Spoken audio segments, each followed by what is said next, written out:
میں احیاکم آیا کنتم امواتا فاحیاکم ثم یمیتکم ثم یحییکم. تو حیات کیا ہے اس کو بتائیں کہ حیات حقیقت ہے قوت احساس میں بالقوت الحساسہ او ما یقتضیہا یا جو چیز کچھ قوت احساس کی مقتضی ہو اس کو حیات کہا جاتا ہے حقیقتاً. وہ بہا سمی الحیوان و حیوانہ اور اسی قوت احساس کی وجہ سے حیوان کو حیوان کہا گیا. پھر اس کے بعد دو مجاز ہیں اس کے. ایک تو یہ حالت حیوانی آنے سے پہلے جو نباتی قوت ہوتی ہے اس کو کہا جاتا ہے، اور پھر حالت حیوانی آنے کے بعد جو انسانی فضل و کمال ہوتا ہے اس کو بھی کہا جاتا ہے. تو ایک بعد والے درجے میں ایک پہلے کے درجے میں.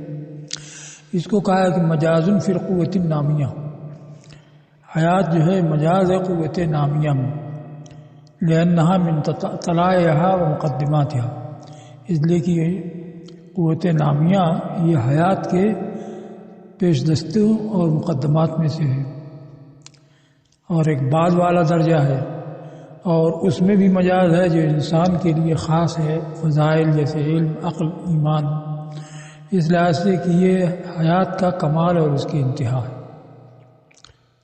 اب اس کے مقابلے میں موت ہے تو اس کے بھی یہ تین معنی.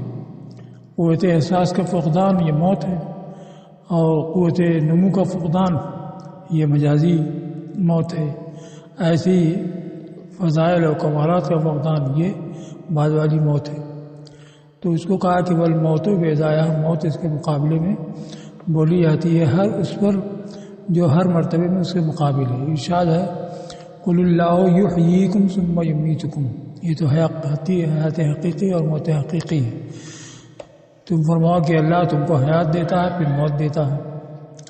دوسری جگہ فرمایا اعلموا ان اللہ یحیی الارض بعد موتہا، جان لو کہ اللہ زمین کو اس کی موت کے بعد حیات دیتا ہے. تو یہاں وہی قوت نامیہ یعنی جو اس میں نباتی قوت ہیں ان کا ہیجان اور اس کو برانگیختہ کرنا اس کو حیات کہا گیا، اور اسی طرح سے موت اس کا فقدان اس کو کہا گیا.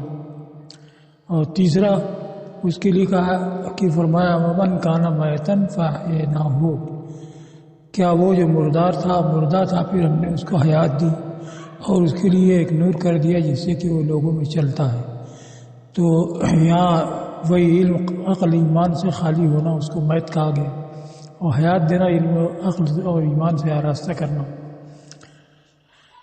یہ تو اس کا حقیقی و مجازی معنی ہو گیا. اب حیات کا اطلاق جب باری تعالیٰ کے لیے ہو تو حیات سے کیا بنا؟ تو ایک کہا گیا کہ حیات کا مطلب کہ علم و قدرت سے اتصاف کا ممکن ہونا. دوسرے کہا گیا ایسا معنی جو اس کی ذات کے ساتھ قائم ہے اور علم و قدرت سے اتصاف کو چاہتا ہے.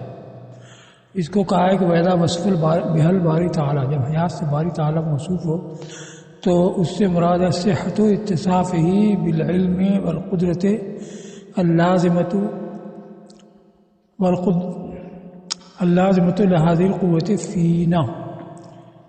تو یہ فلاسفہ کے نزدیک ہے کہ حیات باری سے مراد اس کا علم و قدرت کے اس کے اتصاف سے صحیح ہونا،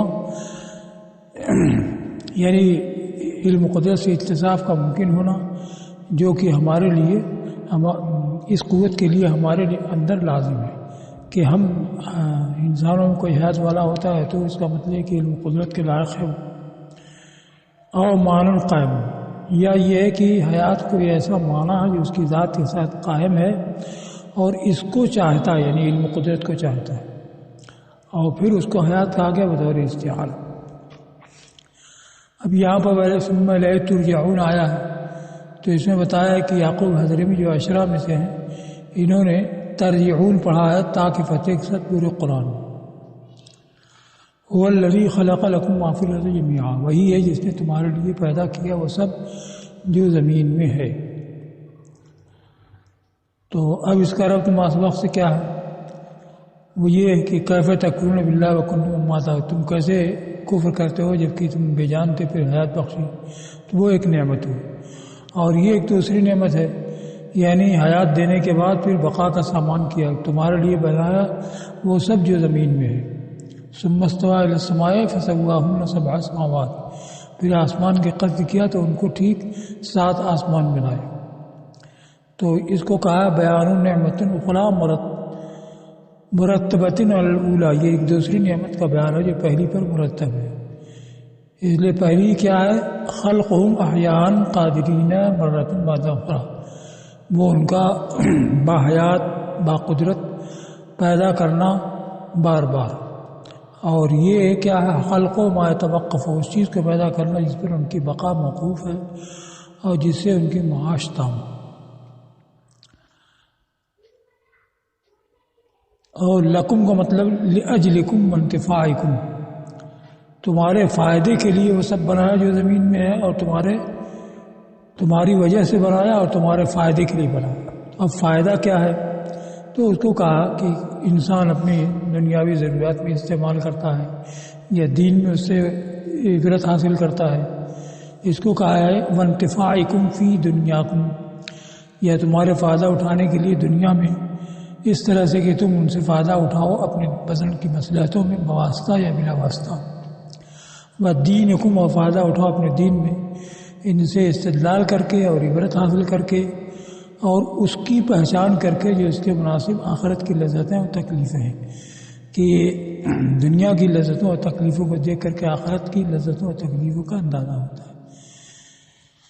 تو لکم تمہارے سبب اور تمہارے فائدے کے لیے بنایا وہ سب جو زمین میں ہے، لا علی وجہ الغرض، غرض کے طور پر نہیں، اس لیے کہ جو غرض کی وجہ سے کرنے والا ہوتا ہے وہ اس سے کمال حاصل کرنے والا ہوتا ہے، تو اللہ تعالیٰ کی فاعلیت ناقص ہوگی، اب غرض کی وجہ سے اس میں کمال آئے گا، اور یہ استکمال بالغیر ہے اور اللہ تعالیٰ اس سے منزہ ہے۔ غرض کیا ہے؟ تو جب ایک فعل پر کوئی اثر مرتب ہو تو وہ اثر اس لحاظ سے کہ اس فعل کا نتیجہ اور فائدہ ہے، اس فعل کا نتیجہ اور ثمرہ ہے، اس کو فائدہ کہا جاتا ہے۔ جیسے کرسی بنائی تو اس کے اوپر بیٹھنا مرتب ہوا، تو یہ بیٹھنا جو ہے اس کا ثمرہ اور نتیجہ ہے، تو اس کو کرسی بنانے کا فائدہ کہا جائے گا۔ اور اس لحاظ سے دیکھا جائے کہ یہ اس فعل کی انتہا میں ہوتا ہے، یعنی کرسی بن کر کے تیار ہوگی، اس کے اخیر میں پھر اس پر بیٹھنا ہوتا ہے طرف اور نہایت میں، اس لحاظ سے اسی کو غایت کہتے ہیں۔ تو یہ دونوں بالذات تو ایک ہے، وہی بیٹھنا اس لحاظ سے کہ پہلے فعل کا نتیجہ اور ثمرہ ہے اس کو فائدہ کہتے ہیں، اور اس لحاظ سے کہ اخیر میں ہے طرف اور نہایت میں اس کو غایت کہتے ہیں۔ اب یہ فائدہ ہو یا غایت ہو، اگر یہ فاعل کے لیے اس کے فعل پر باعث اور محرک ہے کہ اسی فائدہ کی وجہ سے وہ فعل کو کر رہا ہے، تو اس کو فاعل کے لحاظ سے غرض اور مقصود کہتے ہیں، اور فعل کے لحاظ سے علت غائیہ کہتے ہیں۔ اب اس کے بعد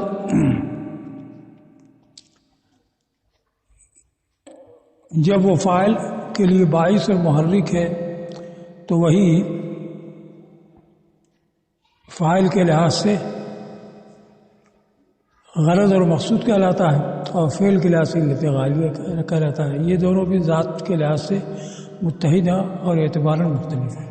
اور اگر محرک نہ ہو، یعنی وہ فائدہ اور غایت فاعل کے لیے محرک اور سبب نہ ہو، تو وہ محض فائدہ اور غایت ہی ہے۔ اب باری تعالیٰ کے جو افعال ہوتے ہیں تو ان کا حال یہی ہے کہ کوئی چیز اس کے لیے باعث سبب اور محرک نہیں ہے، ہاں یہ ہے کہ اس کے افعال کے لیے فائدہ، غایت، مصلحت، حکمت ہوتی ہے۔ تو چونکہ کوئی بھی اثر اور فائدہ اس کے لیے باعث اور محرک نہیں ہے، اس لیے اس کے لیے غرض نہیں ہے، کیونکہ غرض ہو تو گویا کہ اپنے فعل میں فعالیت میں وہ کامل نہیں ہے، بلکہ ایک دوسری چیز پائی گئی تب فعالیت اس کی مکمل ہوگی. تو استقمال بالغیر لا بما ہوا، اور یہ احتیاج کی دلیل ہے کہ دوسرے کا محتاج ہوا، باری تعالیٰ اس سے منزہ ہے. اس لیے تمہارے لیے بنایا، یعنی تمہارے فائدے کے لیے، لیکن بطور غرض نہیں کہ وہی باعث اور محرک ہو، ایسا نہیں. اس لیے کہ غرض کی وجہ سے کرنے والا اس سے کمال حاصل کرنے والا ہوتا ہے، بلکہ اس لحاظ سے کہ وہ غرض کی طرح ہے. جیسے غرض فعل کے آخر انتہا میں ہوتی ہے، اس کی طرح یہ بھی ہے. من حیث انہ عاقبۃ الفعل و مؤداہ، غرض کی طرح اس لحاظ سے کہ وہ فعل کا انجام اور اس کا نتیجہ ہے. یہاں تک ہو گیا. اب یہ جو فرمایا کہ تمہارے فائدے کے لیے سب بتایا بنایا جو زمین میں ہے، تو اس کا مطلب یہ ہے کہ زمین کی ساری چیزیں مباح ہوں. تو اس کو کہا کہ یہ چاہتا ہے کہ نفع بخش چیزیں مباح ہوں، کیونکہ فائدہ جس میں نہیں نظر رسا ہے تو اس کی بات اس سے نہیں ثابت ہوتی ہے، لیکن جو نفع بخش ہے اس کی یہ بات کا یہ مقتضی ہے. اب یہ ہے کہ تمہارے لیے بنایا، تو اس کا مطلب کہ سب میں حق ہے، لیکن کوئی مکان کسی کے ساتھ خاص ہے، کوئی زمین کسی کے ساتھ خاص ہے. تو اس کو کہا ہے کہ یہ نہیں فرمایا ہے کہ ہر ایک کے لیے ہر ایک چیز کو بنائے، بلکہ مجموعے کے لیے مجموعے کو بنائے. یعنی پورے نوع انسانی کے لیے وہ سب بنایا جو زمین میں ہے. تو اب یہ ہو سکتا ہے کہ کچھ عارضی اسباب کی وجہ سے بعض چیزیں بعض کے ساتھ خاص ہو جائیں، اور یہ بعض کے ساتھ خاص ہونے سے معنی نہیں ہے لاسباب عارضہ، کچھ عارضی اسباب کی وجہ سے. اب جیسے کوئی زمین ہے، مواد ہے، لیکن کسی نے اس کی اجزائی وائی کر لی، اس پر قبضہ کر لیا، تو اب اس کی وجہ سے اس کے لیے خاص ہو گئی. اس لیے کہ آیت یہ بتاتی ہے کہ کل کے لیے ہے. زمین میں جتنا ہے سب تمہارے لیے نہیں، پوری نو کے لیے ہے. یہ نہیں بتاتی ہے کہ ہر ایک چیز ہر ایک کے لیے ہے. یہاں تک ہو گیا. وما یعم کل ما فی الارض، تمہارے لیے وہ سب بنایا جو زمین میں ہے. تو زمین کی جتنی چیزیں ہیں سب کو شامل ہو گیا. تو ما شامل ہر اس کو جو زمین میں ہے، مگر خود زمین تمہارے لیے بنائی یہ نہیں اس سے معلوم ہوا. مگر جبکہ عرض سے مراد جہت سفل ہو، یہ تب میں ہو جائے گا کہ پستی کی جہت میں جتنا ہے سب تمہارے لیے بنایا. تو پستی کی جہت میں زمین بھی ہے، زمین کی چیزیں بھی ہے. جیسے کہ سما سے جہت علو مراد ہوتی ہے. اور جمیعاً یہ لفظاً تو حال ہوتا ہے، معنی تاکید ہوتا ہے. تو یہ حال ہے دوسرے اس میں موصول ہے، دوسرا اس میں موصول ہے ما. وہ الذی پہلا ہے، ما فی الارض میں جو ما ہے یہ دوسرا ہے. تو ماں کی یہ تاکید کے لیے آیا کہ زمین میں جو کچھ ہے وہ سب تمہارے لیے بنایا.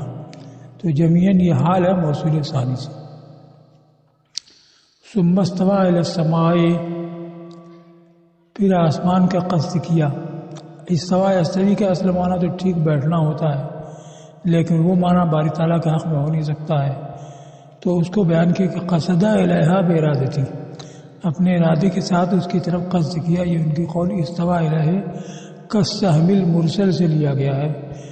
اس کی طرف چھوڑے ہوئے تیر کی طرح مستوی ہوا، ٹھیک گیا، جبکہ اس کا قصد کیا ایسا قصد جو برابر ہو، بغیر اس کے کہ من غیر ان یلوی علی شیء، بغیر اس کے کہ کسی چیز پر مڑے.